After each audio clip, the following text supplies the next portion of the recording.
Saya rasa Syafiq adalah pemain yang berkualiti dan buat masa ini dia lebih matang dalam segi ilmu bola sepak. Dan juga saya rasa Syafiq pun sedar bahawa apabila umur kita meningkat, kita perlu bekerja lebih keras untuk menjaga fitness kita. Kerana dalam JDT pun banyak competition, especially dekat kita punya midfield ada ramai young players. Dan saya mengucapkan syabas, saya rasa dia telah menjalankan tugas dengan baik dalam setiap latihan dan juga setiap kali kami memerlukannya dalam padang. Apa masa tu panggil Syafiq balik?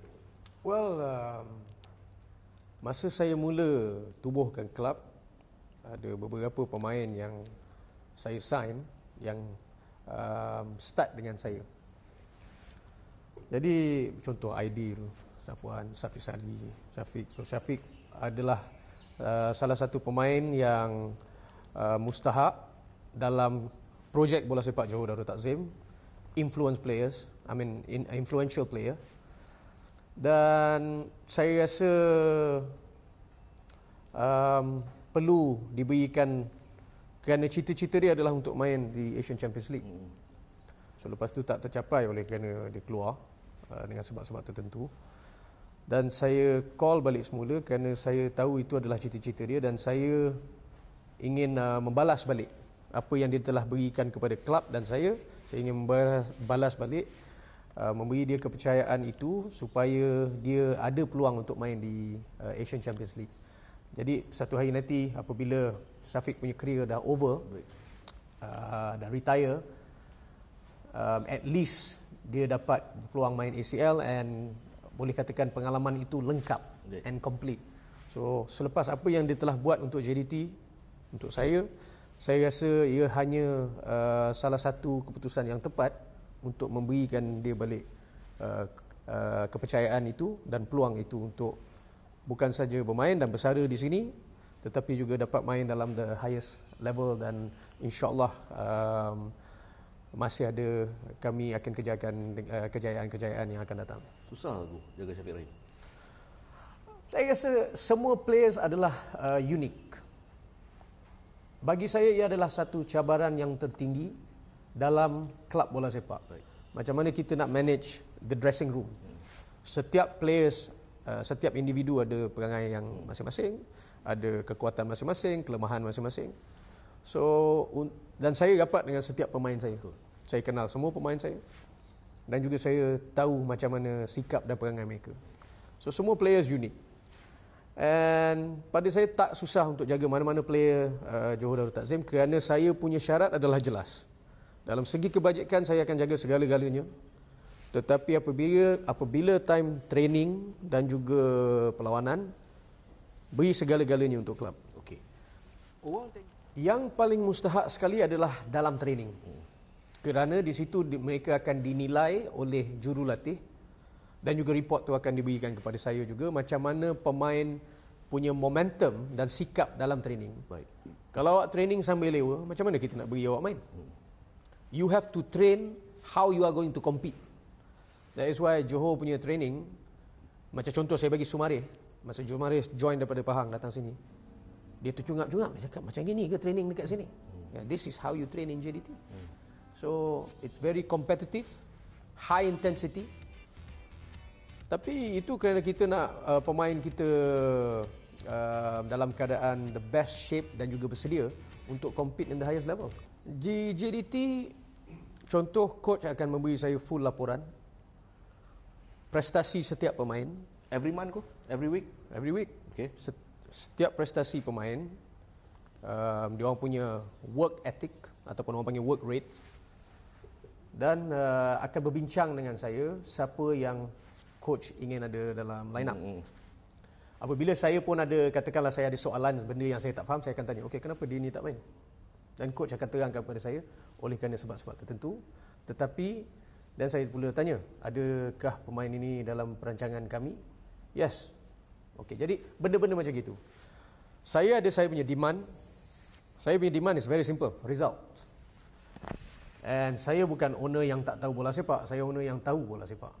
So bila coach berbincang dengan saya, kami ada sepahaman, kami bekerjasama.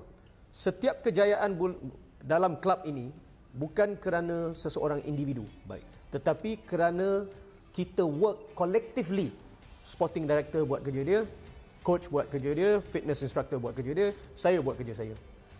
Dan kejayaan JDT adalah kerana keseluruhan. Bukan kerana saya seorang, bukan kerana Benjamin Bora, bukan kerana Syafiq Rahim, tetapi kita semua sekali. Jadi berkenaan dengan line up, saya dan Benjamin Bora ada understanding, sepahaman untuk berbincang dan rasa siapa yang the best dalam the line up. Dan lepas saya dengar dia punya sebab tertentu yang dia memberi saya the reason why pemain tersebut harus main, dan saya cakap okay, all the best. But kalau saya rasa contoh ada beberapa pemain yang saya ingin masukkan dalam squad, atau saya request, dan dia akan memberi saya sebab whether the pemain is ready atau tidak. Dia in the end dia adalah the coach. Baik. So keputusan dia kena buat. Saya hanya boleh memberi pendapat dan cadangan, itu saja. Itu pasal ada saying that it's a beautiful game.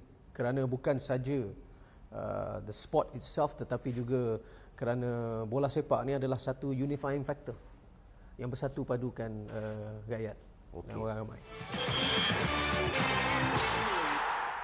Well, saya rasa mana-mana syarikat ataupun individu yang berduit, sebelum untuk membuat apa-apa investment, mereka sendiri akan buat penilaian sesuai atau tidak, ada a good return atau tidak.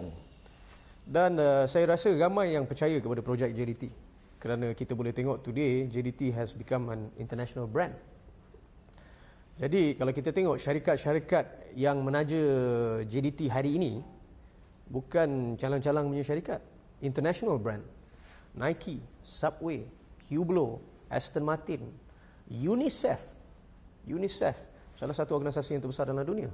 So saya rasa mereka pun tahu, mereka ada buat penilaian mereka, kajian mereka sebelum mereka membuat satu investment. Dan kalau mereka rasa benda itu sesuai, mereka akan invest dalam projek tersebut. So saya hanya memberi offer ataupun berbincang, tetapi keputusan untuk seseorang investor tu invest mereka punya duit, mereka buat penilaian mereka sendiri dan keputusan mereka.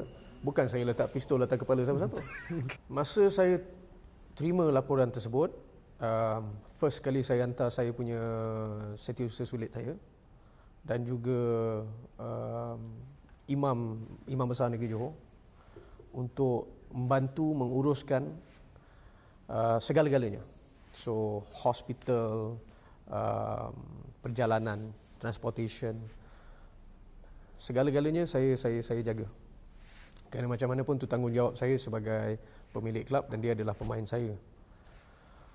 Bukan tu saja, saya pun buat masa yang sama masih hantar Majlis Agama Islam Negeri Johor untuk menetap di Kedah buat masa itu, untuk memberi dia support, buat solat hajat dan bagi dia support dalam untuk make sure tenangkan dia, kerana situasi itu adalah bukan situasi yang senang untuk siapa-siapa melalui.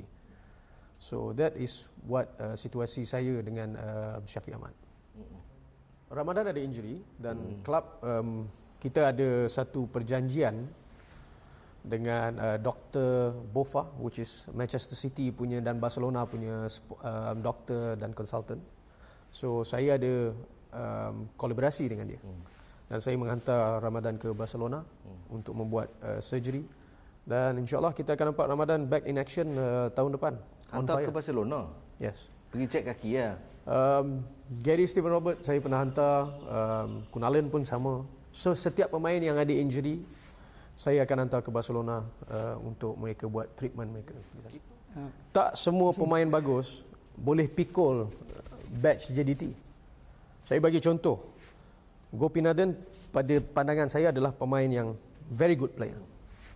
Tapi masuk kat sini dia tak boleh cope dengan sistem kita in training, dan kita nampak lepas tu dia berhijrah.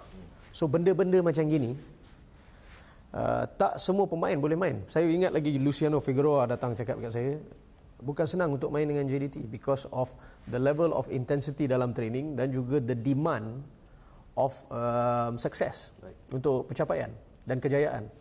Dia punya demand is besar. Jadi competition dalam squad pun is besar juga. Saya ada cita-cita untuk ada satu pusat latihan yang sangat unik, to be the best dalam Asia.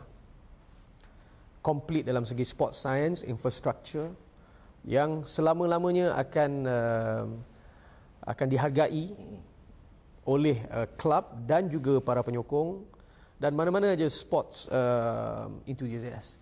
So itu saya punya cita-cita yang belum saya capai, tapi kami dah ada perancangan untuk ada pusat latihan yang baru, yang unik.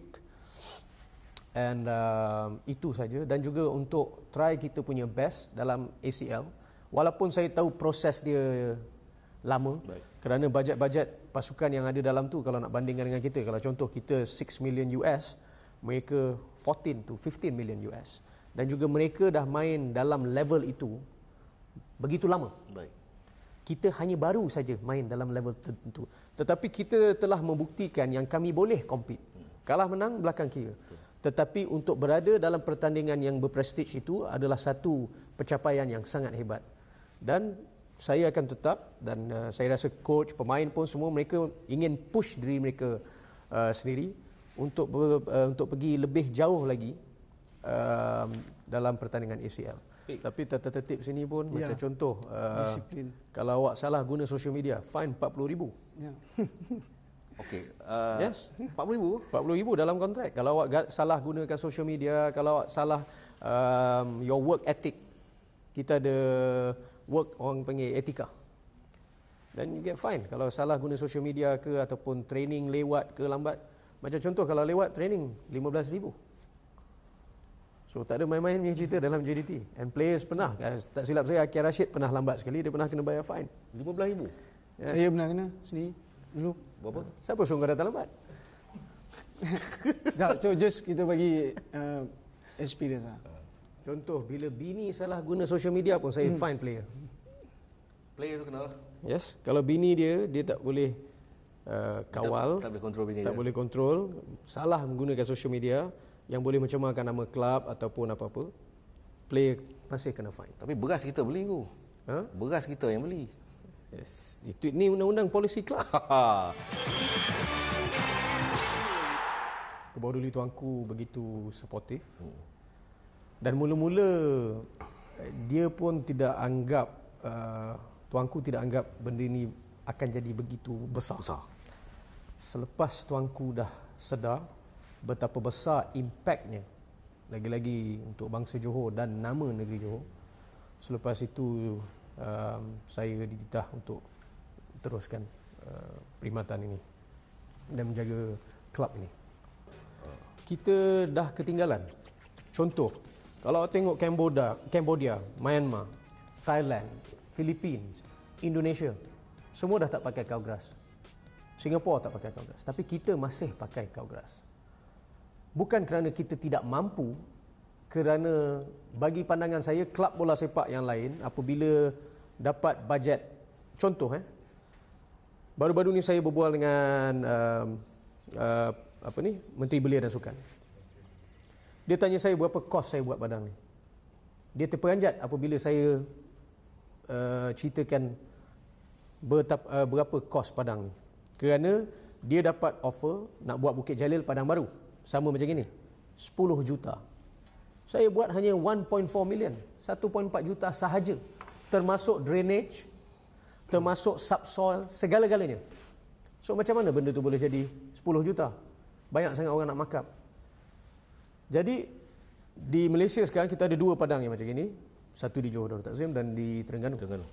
Terengganu mengambil inisiatif yang tepat bagi pandangan saya, yang bagus, kerana mengubah bukan saja facilities tetapi padang mereka. Tak guna ada facilities tapi padang still old school. Kita kena tukar that mindset. Jadi saya request Menteri Belia dan Sukan, saya cakap, jikalau boleh untuk kerajaan ada satu bajet, jangan bagi kepada kelab tetapi beri kepada MSN, Majlis Sukan Negeri masing-masing, supaya MSN buat padang. 1.4 million untuk 14 negeri bagi diri saya tak ada apa-apa untuk kerajaan. Bajet tu pun bukan banyak sangat kecil.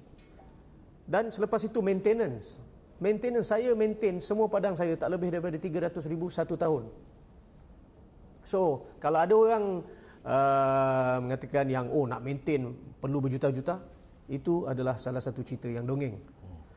Jadi padang bola sepak ni, sampai bila Malaysia nak pakai padang kau grass? Janganlah memalukan kita.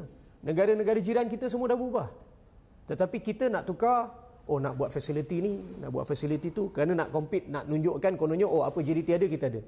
Tetapi padang awak belum tukar lagi. Padang sepatutnya jadi keutamaan. The first thing you change is your pitch. So, itulah cerita padang. Saya harap kerajaan ada bajet, dan saya harap Negeri Sembilan, Kedah, Melaka, Sabah, Sarawak, di Selangor, semua ada padang macam ini. Kerana dengan adanya padang macam ini, kita akan menaikkan mutu bola sepak kita. Kerana pemain ada lebih kemampuan untuk compete. Macam contoh, kita main kau grass setiap tahun.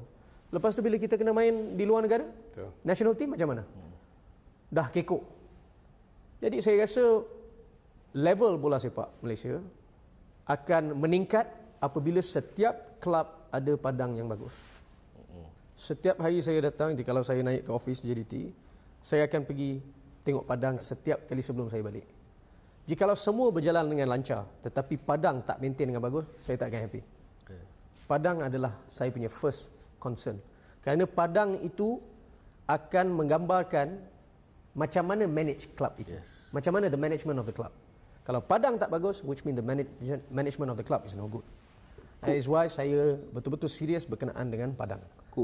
Kos kalau Marine Paspalum dengan yang ku pakai sama. Macam contoh saya pakai Zozia. Mungkin Paspalum pun sama juga. Saya tak rasa dia akan naik lebih daripada 1.5. Paling mahal lah 1.5 agaknya. Tetapi saya rasa tidak akan ada lebih mahal daripada 1.5 juta. Okey, kepada sedang yang menonton ni, kos untuk buat padang adalah 1.5 juta aku Yes. 1.5 juta. Jadi tak ada padang yang bernilai 10 juta di Malaysia ni. Betul. Jadi kepada padang is a long term investment. Sampai bila-bila. Ya. So tak guna buat benda yang jangka masa pendek. Patut beri tumpuan untuk adakan padang. Saya rasa FAM ada undang-undang dia sendiri. Dan masa tu pun saya kurang saya bukan tak sedia maklum berkenaan dengan undang-undang tersebut. Kita tidak boleh kritik referee. So saya buat satu kritikan dan lepas tu saya kena gantung 6 bulan saya kena gantung sebagai presiden PBNJ. Tetapi saya juga menegaskan bahawa saya juga sembah kepada Tuanku dan menegaskan jikalau bola sepak Malaysia ingin berubah, kita tidak boleh pakai undang-undang yang lama yang tak berfaedah dalam FAM. Kita kena ada satu mungkin cara yang lebih lenient sikit terhadap criticism berkenaan dengan bola sepak. Kerana siapa yang membuat satu criticism tu adalah dengan niat yang baik, bukan untuk menjatuhkan imej bola sepak, tetapi yang ingin sangat untuk menaikkan mutu bola sepak tanah air. So itu ada yang saya sembahkan. Tetapi macam mana pun saya aku, saya membuat silap tanpa kajian untuk apa saya boleh cakap dan apa saya tidak boleh cakap, dan lepas tu saya digantung. Semasa saya jadi presiden, saya sampaikan kepada setiap affiliate yang saya tidak akan lama dalam FAM. Orang luar tak tahulah, tapi yang orang dalam semua tahu. Dan juga setiap affiliates pun tahu. Saya cakap saya tak akan lama di FAM. Tujuan saya adalah untuk tukar beberapa undang-undang yang ada dan juga dia punya perlembagaan. Contoh, kalau kita tengok Liga dulu was run by FAM. Tetapi kalau kita tengok di negara-negara yang mana bola sepak itu sangat maju, Liga is run independently. Itu pasal saya letak League is under MFL. Dan FAM adalah custodian saja. Bermakna bukan hak milik dia Liga ini. Kerana kalau kita biarkan FAM jadi hak milik, satu hari nanti apabila kita ada presiden yang baru dan seseorang itu boleh mengambil kesempatan dalam segi keuntungan dan bola sepak akan tercemar. Jadi untuk mengelakkan benda itu, saya tukar perlembagaan tersebut. Selepas itu dan juga untuk selesaikan beberapa hutang, lepas saya habis, baru saya keluar kerana saya rasa saya tak nak menipu diri saya sendiri. Saya tidak boleh, saya tahu saya akan bias terhadap JDT. Itu pasal saya keluar. Kerana memang saya akan ada conflict of interest dengan cara betul terang. Ya, betul. Saya sayang klub ni, saya yang bina klub ni, dan saya tak boleh ada sikap neutral jikalau saya di sana. Itu pasal lepas selesaikan masalah hutang dan juga masalah perlembagaan, selepas dah selesai semua, baru saya membuat keputusan untuk kembali ke MAI. Well, saya rasa peminat, berhak untuk cakap apa-apa mereka untuk cakap. Tetapi masalah FAM masa itu bukan kerana satu atau dua punya perlawanan of national team, tetapi was more to kepada struktur yang lama. Saya mengubah struktur tersebut. Hari ini macam mana? Kalau saya tak ubah struktur itu, how is FAM today?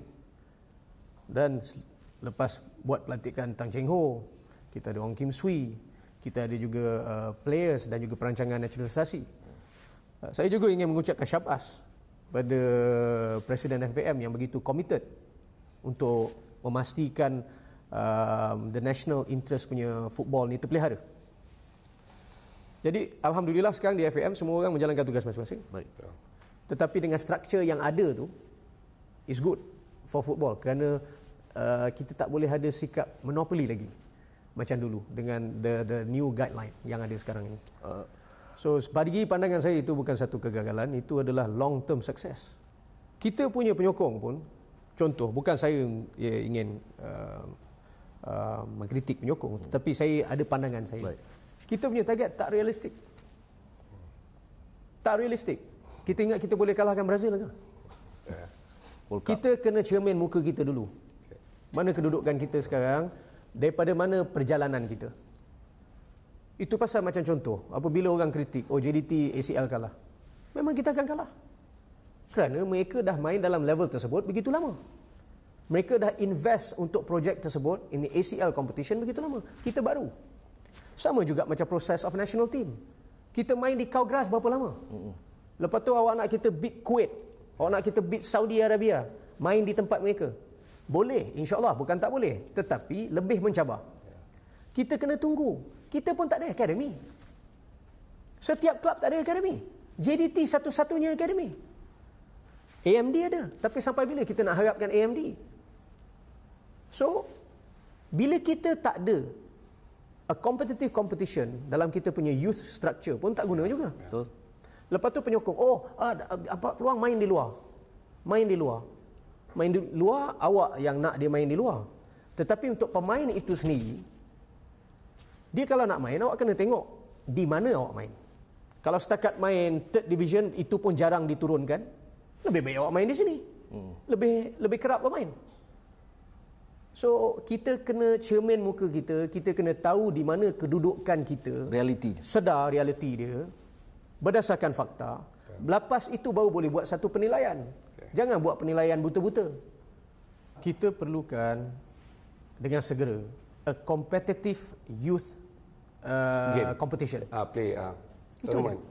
Hantar je go. Tak, bukan hantar. Di sini. Di sini. Setiap pasukan mesti ada academy of under 12 katakanlah contoh. Kita mula daripada bawah 12. Right. And kita mesti kerap memberi mereka pertandingan untuk mereka compete. Tak semestinya semua yang awak hantar keluar balik akan jadi successful. Tak semestinya. It's not a guarantee. Tak cukup. Itu hanyalah teori. Ya. Jadi macam contoh, kita mengangkat Lokman. Dia bukan pemain yang tidak bagus, dia pemain yang hebat. Tapi kenapa kita angkat dia begitu tinggi sangat? Apa pencapaian dia? Main di sana. Itu saja. So, then kalau nak bagus, saya nak Tan Cheng Ho letak dia dalam national team first 11. Kalau betul dia perform, awak boleh nampak hasil dia, alhamdulillah.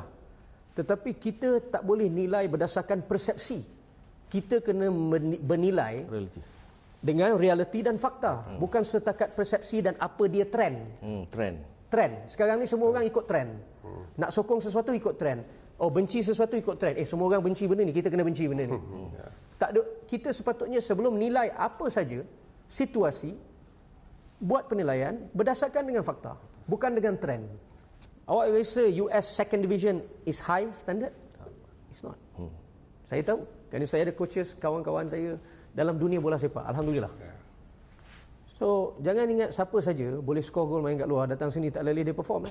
Kalau setakat Luciano Figueroa, international player, represent Argentina, Boca Juniors, klub-klub yang besar sendiri mengaku dengan saya, main di Malaysia bukan mudah tau.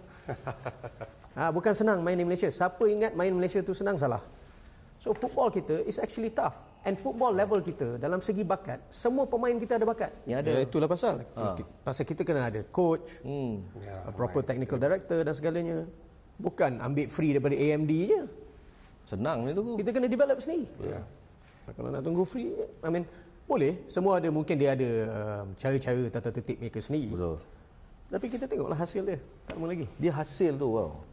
Sebab apa? Kalau duduk akademi pun, kalau setakat duduk akademi tu 4 tahun pun, kalau yang jaga tu macam tu je, tak ada pemikiran dari segi nak develop. Dan mungkin yang duduk dalam akademi tersebut ataupun main dalam klub tersebut mungkin tak nak ada di situ.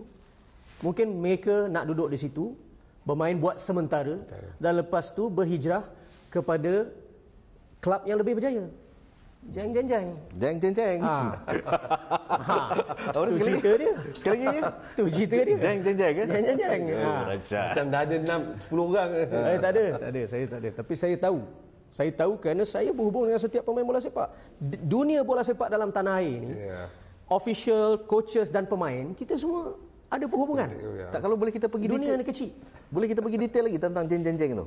Tak ada. Ada juga beberapa pemain muda yang menyampaikan kepada saya hasrat mereka nak bermain dulu di situ dan lepas tu nak berhijrah kemari. So saya tak boleh cakap pasukan mana kerana mungkin sebagai pemain mereka boleh bernilai sendiri, mereka boleh nilai sendiri di mana mereka ingin berada. Yang mana nampak yang sesuai.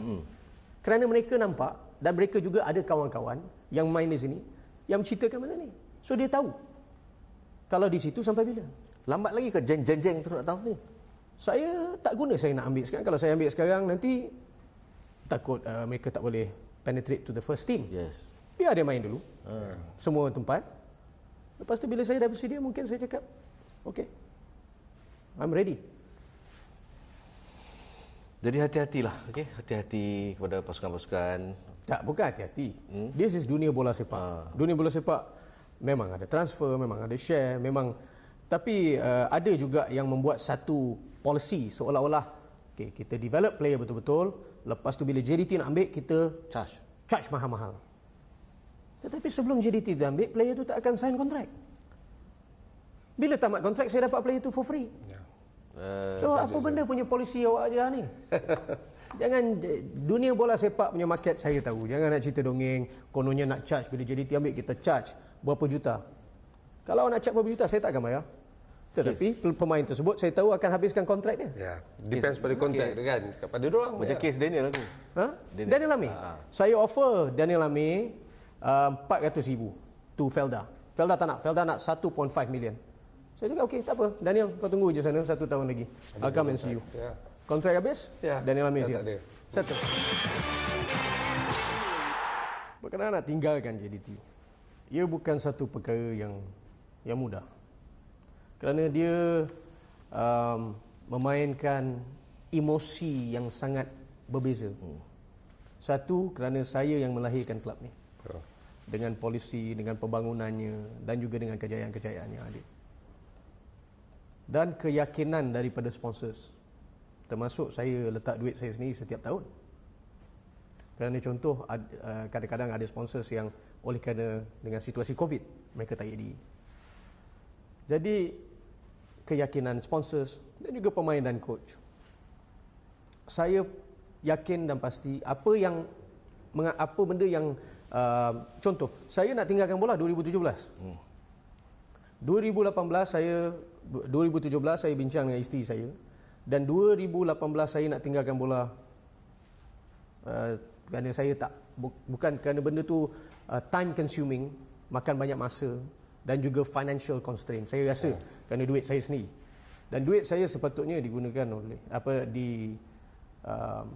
dia memberi satu keutamaan, orang kata financial security untuk anak saya, anak cucu cicit saya. Tetapi saya pakai duit saya sendiri untuk JDT kerana apabila ada sponsors pull out ataupun perlu, dan saya kena top up. Well, kadang-kadang kita sebagai seseorang manusia perlu rasa dihargai. Dan saya cakap betul terang, selepas game ACL JDT tahun ini, saya rasa lain. Because saya rasa penyokong JDT dah lupa dari mana kita datang, apa dia itu kejayaan, dan di mana kita berada hari ini bandingkan masa kita bermula. Jika pada pandangan saya sebagai seseorang manusia, apabila awak lupa benda-benda itu, dan awak akan ada satu sikap yang tidak bersyukur. So bagi saya, setiap perjalanan kalah menang belakang kira, tengoklah kejayaan-kejayaan yang dah ada, pembangunan yang ada, itu harus dibanggakan dan kita hargai. Apabila kita tidak boleh hargai benda-benda positif itu, dan saya pun cakap kepada diri saya, buat apa saya nak membazir duit untuk orang-orang yang tak hargai benda ini. So ada juga sentiment study yang mengatakan, oh bukan penyokong JDT, ada sesetengah penyokong JDT bila kita buat kita punya research. Ada yang mengatakan, oh tukar coach, sikit-sikit dia tukar coach, kalah draw tukar coach, draw pun suruh tukar coach. Ini coach dah menang 3 title. Kalau dia tak menang untuk 2 tahun, contoh, kerana saya sebagai owner perlu memberi pemain peluang, coach peluang, pekerja-pekerja saya yang ada dalam ni peluang. Kerana everybody deserve a second chance. So kalau coach tengah menang title untuk 3 tahun turut-turut, kenapa kita kena tukar coach?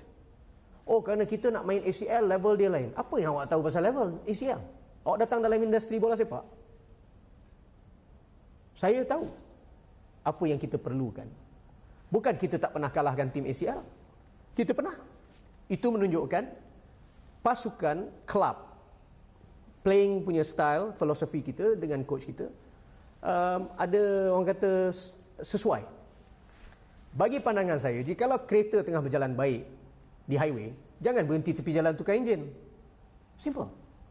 Dan kalau kita tak boleh terima kekalahan dengan pasukan ACL, ingat JDT ni apa? Manchester United, Manchester City, Barcelona?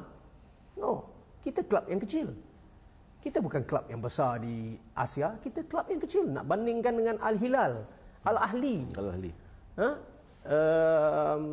All pasukan daripada Jepun. So, kita adalah pasukan yang kecil nak bandingkan dengan mereka. Mereka telah membuat apa projek yang kami buat baru-baru ini. Mereka dah buat bertahun dulu, 20 tahun dulu punya cerita. Apakah So, bagi saya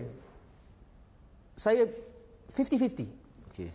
Kerana saya tahu jikalau saya tinggalkan JDT, saya garanti awak 50% of the players dalam bilik persalinan hari ini akan keluar dari JDT. Setuju Tengku Mahkota Johor tak jawatan? Tak, bukan. 50% of the players. Dan juga saya takut apa di belakang saya ni semua habis jahanam.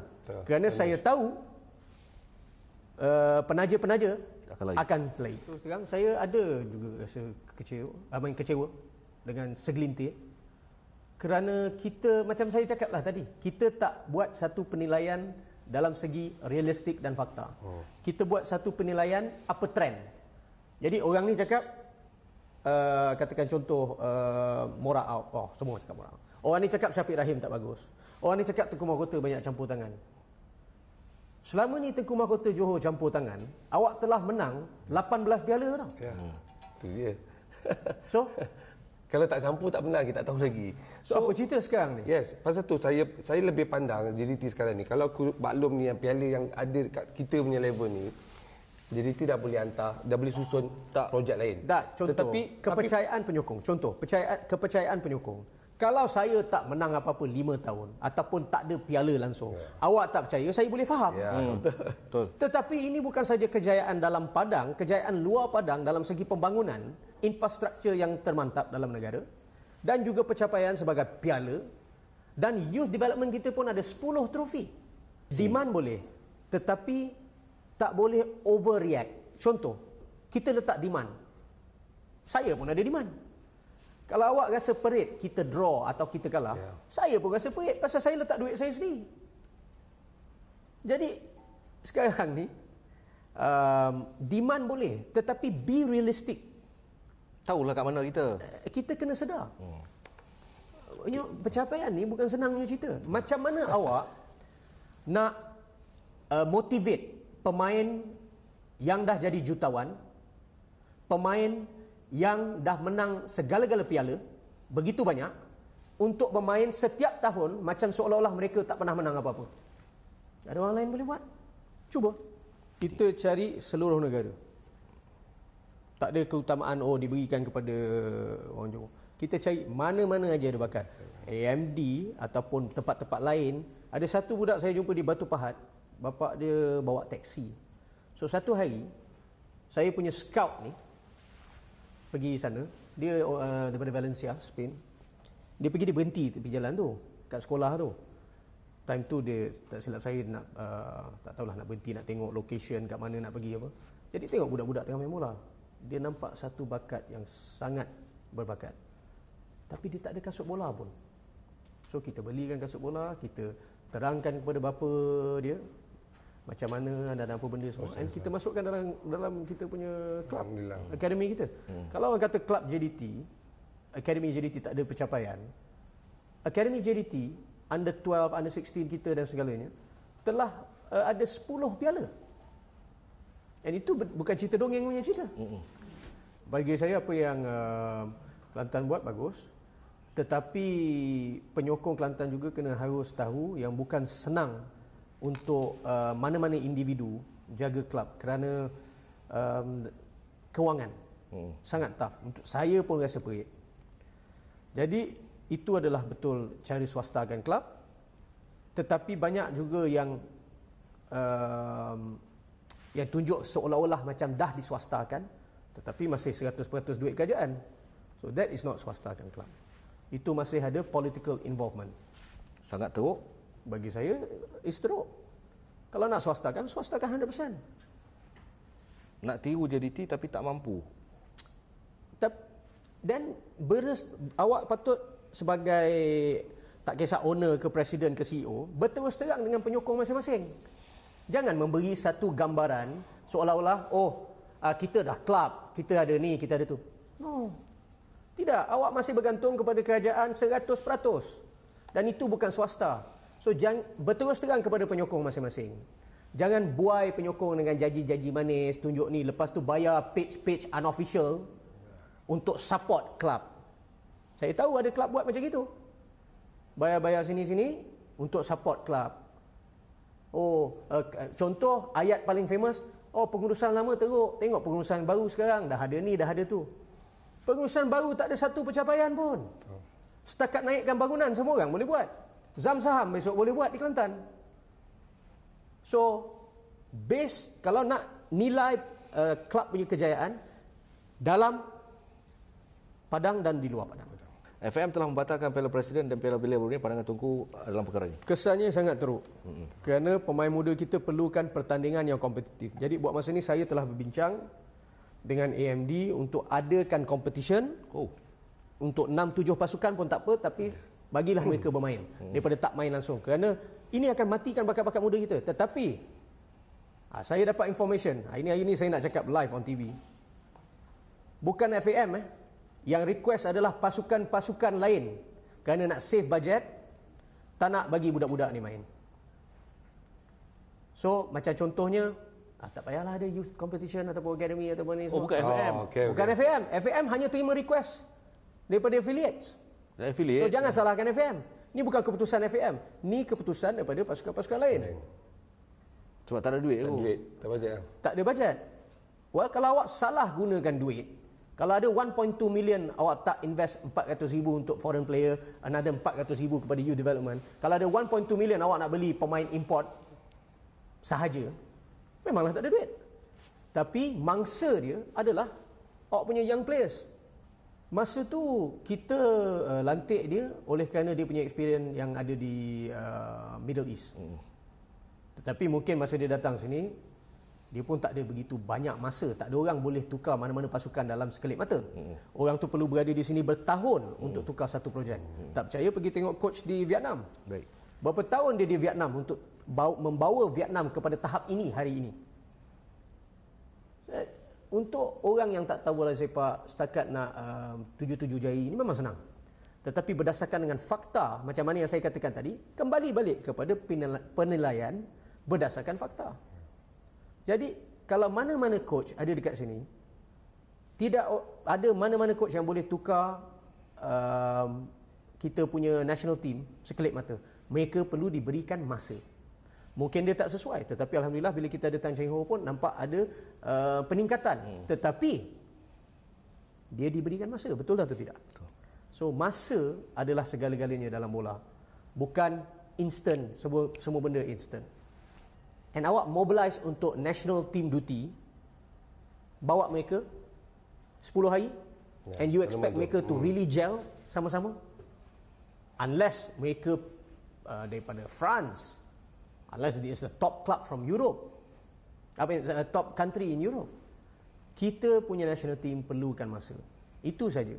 So tak guna kita nak melompat macam orang gila, tuduh orang ni, tuduh orang tu. Pasukan ini perlukan masa, dan penyokong-penyokong kita juga perlukan masa. Kita punya pemain-pemain perlukan masa. Okey, sebelum break tu, naturalisasi. Ada yang kata saya tak berapa setuju kalau kita ambil, kita patut ambil ada short term punya agenda, dan lepas tu kita ada long term agenda. Macam mana yang Asmawi cakap tadi, itu adalah tepat.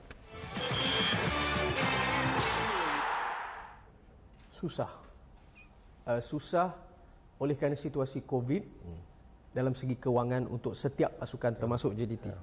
Susah. Dan juga susah oleh kerana kita punya SOP.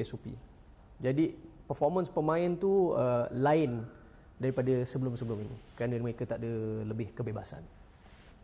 So susah, tough. Bagi saya 2 tahun ni memang sangat tough untuk klub dan juga setiap pemain. Okay. Ya, kerana itu permintaan pemain-pemain. Permintaan itu? Ya, kalau boleh saya tak nak turun pun. Saya tengah duduk kat atas dengan isteri, dengan anak-anak saya, tengok bunga api dan seterusnya. Tetapi request by pemain-pemain untuk saya meraihkan sama-sama kerana sudah beberapa tahun ini memang kami meraihkan sama-sama. Oleh tapi kerana situasi saya yang saya katakan tadi 50-50, itu pasal semalam saya tak beri ucapan kepada penyokong. Bagi saya masih dalam fasa berfikir pros and cons kalau saya jadi pergi atau tidak. Saya masih berfikir. Saya belum ada 100% punya keputusan yang tepat. So dengan situasi macam tu, kalau boleh saya nak berehat, berfikir betul-betul dulu sebelum buat sesuatu keputusan itu. Tetapi pemain-pemain inginkan saya berada di bas dengan mereka dan juga di bawah. Itu pasal saya turun semalam. Alhamdulillah tunggu turun. Bagi pandangan saya, senang aja. Sikap kemanusiaan. Itu saja. Tak payah nak cerita pasal ilmu bola sepak, tak payah nak cerita pasal experience, tak kisah macam cerita ada visi, ada misi. No.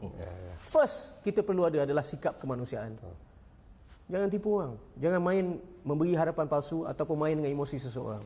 Sikap kemanusiaan, itu saja dalam mana-mana manajemen ataupun organisasi. 3 pasukan yang mencuri tumpuan Tunku Mahkota Johor untuk saingan Liga. First, Penang. Kenapa tu? Kerana pada saya mereka telah menjalankan tugas dengan bagus dan untuk berada baru qualified to Super League dan berada di mana mereka ada hari ini. Terengganu mungkin towards the end wasn't that tak ada begitu konsisten, tetapi mereka top. And Kedah. Now Kedah ni, saya rasa manajemen Kedah perlu jaga pemain-pemain dan juga pasukan Kedah dengan lebih baik. Kerana mereka adalah solid setiap tahun. Tak kisah apa masalah pun. Masalah gaji, problem, tetapi mereka still memberi sepenuhnya untuk pasukan itu. Dan itu saya mengucapkan syabas kepada pemain-pemain Kedah kerana ada sikap sabar dan seterusnya. Tetapi kepada manajemen Kedah, saya berharap mereka akan mengambil langkah yang lebih efektif untuk menjaga klub ini.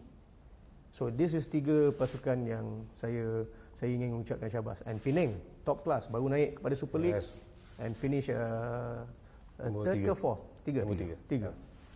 Ya, bagus, tetapi kena jaga disiplin staff-staff masing-masing.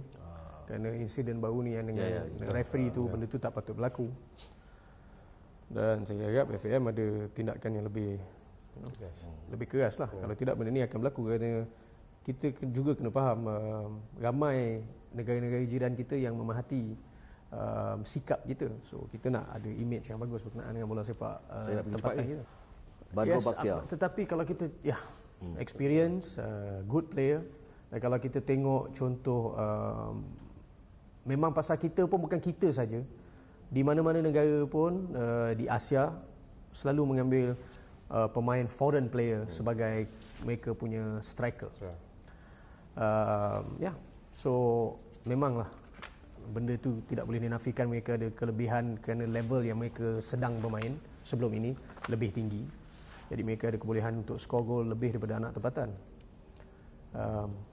That is the problem sekarang ini. Tetapi saya harap satu hari nanti boleh juga ada tempatan yang skor a lot of goal macam Safawi contoh. Beberapa season yang lepas kita boleh tengok leading scoring. Ifadayo dia tu banyak. Ifadayo, saya ingin mengucapkan tahniah kepada Ifadayo. Dia ada satu pencapaian peribadi. Pencapaian peribadi. So seorang je. Pencapaian peribadi lah. Itu je. So syabas. Tapi kalau tak ada tim, tak ni kat aku. Pasukan dekat aku. Pasukan kena menang title. Itu pencapaian pasukan. Okay, kalau individu, pencapaian seseorang individu lah. Pasal sonok. Sonok tengok kawan main bola. Lepas tu dia sonok lah. Apa dia kena aku? Tak ada. Saya tak fine, tetapi saya call, saya bercakap dengan dia sendiri. Saya very direct dengan pemain saya. Saya cakap pasal dia minta maaf dengan saya yang dikeluarkan kenyataan tersebut. Dia kata pasal bini lah, pasal isteri lah, pasal apa. Saya cakap kalau ada masalah, apalah salah datang jumpa. Letak dalam social media apa. And then dia kata tu pasal orang mainkan macam-macam lah sebab. Tetapi benda tu dah selesai. Bagi saya setiap pemain perlu lebih bertanggungjawab untuk menggunakan social media kerana takut disalah persepsi oleh orang ramai. Jangan tipu penyokong. Tapi saya juga tak salahkan penyokong bulat-bulat kerana saya tahu juga ada juga kelab ataupun management individu dalam kelab tersebut yang encourage katakan ada page bola untuk memberi satu macam contoh bukan hayalan tetapi macam dibuaikan dengan syair. Benda yang bukan reality. Dan bagi saya penyokong ialah kalau boleh jangan tipu penyokong, mesti ada sikap lebih berterus terang, direct je. Ada juga yang sengaja main dengan isu untuk melaga-lagakan. Kerana apabila dilaga-lagakan dan perhatian itu ditumpukan kepada pemusuhan dan pergaduhan, jadi lupalah kegagalan kelab. Ada juga yang main game macam gitu. Jadi ni semua taktik pihak-pihak pengurusan yang ada untuk mengalihkan perhatian penyokong. Buatlah satu senario lah, bergaduh lah, gini lah, gitulah, ataupun suruh page tulis benda bukan-bukan supaya tumpuan itu diberi kepada pergaduhan tersebut daripada berdasarkan fakta dengan pencapaian mereka. Piala Malaysia aku nak jumpa siapa final? Saya tak tahu. Saya harap pemain masih hungry untuk main Piala Malaysia pasal lepas dah League Champion selalunya Piala Malaysia ni dia orang akan relax sikit. Saya harap kita akan kita cuba yang terbaik. Kita akan push. Bukan saja, in fact kita sekolah sukan pun ada stadium. Sekolah sukan di Bandar Panawar pun ada stadium. Jadi banyak fasiliti Johor boleh provide sebenarnya. Sini termasuk Padang Seri Gelam dan juga ada tanah kami di sebelah JPO, Pasir Gudang dan seterusnya. So kita akan target untuk asset club sebagai 1 billion. Daripada dulu contoh Terengganu pernah datang, Selangor pernah datang, setiap pasukan pernah datang berjumpa. Tetapi lepas tu terpulang kepada pihak pengurusan masing-masing lah, nak ikut tak nak ikut, ataupun mereka ada cara-cara identiti mereka sendiri. Tetapi jangan ada hidden agenda. Hidden agenda ni maksudnya agenda tersembunyi di mana nak menjatuhkan mana-mana pihak ataupun ada nak sikap-sikap pemusuhan ataupun melaga-lagakan mana-mana pihak. Itu tidak bagus. So kalau nak belajar, datang belajar. Lepas tu contoh, saya dengan Penang FA today very friendly. Saya dengan Terengganu very friendly, saya dengan Kedah very friendly, dengan Melaka very friendly. So next year, awak juga semua kena tengok. Saya baru dengar kabar-kabar angin mengatakan yang Melaka ada investment yang besar dan mereka akan melabur banyak. So mungkin tough for JDT tahun depan kerana ada kompetitif pasukan macam Selangor, macam Kedah, macam Terengganu, Penang, and now kita ada Melaka pula nak melabur dengan lebih besar. Okey, last we soalan ni baru dapat tadi. Ku ada tak FA datang loan bayar gaji kat player? Ada juga. Ada yang minta untuk loan, yang mana tidak boleh beli, nak loan. Macam contoh. Tak, maksud petik gaji yang sangkut FA datang minta tolong bayarkan. Ada. Dulu masa Datuk Subahan, saya pernah bayarkan 2 kali. Lepas tu saya pernah bantu Tan Sri Anwar Musa di Red Kelantan. Saya juga tak silap saya pernah bantu Perlis pun saya pernah. Tak berapa ingat. Tetapi ada masa time tu saya ada memang beri bantuan kepada mereka untuk membayar gaji-gaji pemain mereka. Dan juga kepada PFAM. Saya juga bantu kepada pemain-pemain yang tak dapat gaji kerana masa tu dah dekat nak raya. Banyak. Tak silap saya ada 13-14 pemain yang tak dapat gaji time tu. Jadi saya bantulah untuk kurangkan beban pemain-pemain tersebut kerana dah dekat nak raya masa tu. Moral pemain, sikap kemanusiaan. Saya tegas apabila saya perlu jadi tegas dan saya berlembut apabila perlu saya berlembut. Contoh, selepas kekalahan saya tak pernah marah pemain saya. Tetapi saya suruh menggunakan benda itu sebagai satu experience dan motivasi untuk kita memperbaiki kelemahan kita. Kita kena tahu bila nak mengangkat pemain dan bila nak kena press pemain. So that is why saya cakap a success of a football club is actually man management skills. So kalau awak letak berapa juta pun, tetapi kalau pemain tersebut tidak mahu berlari untuk kita tak akan menang. Fan tanya aku, selepas Pablo Aimar, ada lagi nama besar yang akan dibawa masuk tahun depan? Buat masa ni tidak boleh, because tak logik. Pasal kita tak ada bajet. Kalau kita ada bajet satu hari, memang itu saya pun inginkan juga ada pemain-pemain bintang bermain di JDT. Tetapi buat masa ini kita tak ada bajet. Kita bukan dalam kedudukan yang kita boleh membayar pemain-pemain yang begitu mahal buat masa ini. Tapi saya tak tahu. Rezeki ni Allah Ta'ala kurniakan bila-bila masa je. Tak tahu tahun depan ke, tahun selepas itu ke.